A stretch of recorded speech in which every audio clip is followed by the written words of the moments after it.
দাদা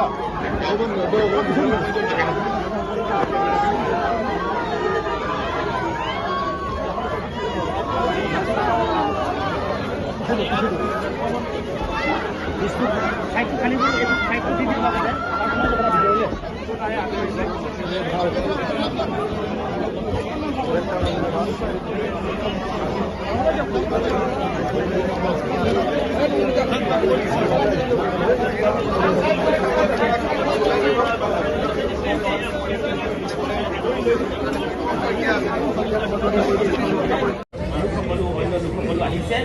মুখ্যমন্ত্ৰীগৰাকী কিছু সময় মাত্ৰ আমি দেখুৱাই আছোঁ দৃশ্য মাত্ৰ কেইটামান সময় তাৰপিছতে আহি উপস্থিত হ'ব ইতিমধ্যে ভূপেন বৰাৰ পত্নী পুত্ৰ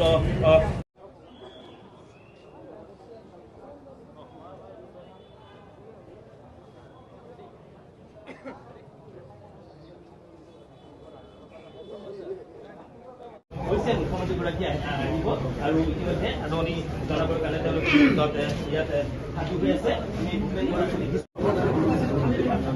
আমাৰ গাঁৱৰ ঘৰত প্ৰাক্তন প্ৰধানমন্ত্ৰী চন্দ্ৰশেখৰ ডাঙৰীয়াও আহিছে আমাৰ গাঁৱৰ ঘৰত আৰু তৰুণ গগৈ ডাঙৰীয়াও গৈছে ভূপেশ্বৰ শইকীয়া ডাঙৰীয়াও গৈছে এনেকৈ গৈছে ইয়াত এইখন ঘৰত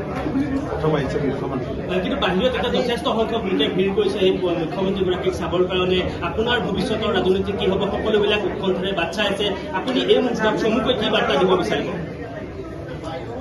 মোৰ ভৱিষ্যতক লৈ যিসকল ৰাইজ মোৰ শুভাকাংক্ষী বা আপোনালোক যিসকল চিন্তিত মই তেখেতসকলৰ পৰা আশীৰ্বাদ পোৱাৰ কাৰণেই আজি এটা পৰ্যায়লৈকে আহি পাইছিলোঁ আৰু আগলৈও তেখেতসকলে নিশ্চয় আশীৰ্বাদ ৰাখিব আৰু মোক শুভেচ্ছা দিব আৰু মই এটাই ক'ম যে মই ভূপেন বৰা মানুহটো ৰাইজে যিমতে দেখিছিল ৰাইজে যিমতে পাইছিল মানুহটোৰ পৰিৱৰ্তন নহয় পথটো পৰিৱৰ্তন হ'ব পাৰে কিন্তু মানুহটো পৰিৱৰ্তন নহয়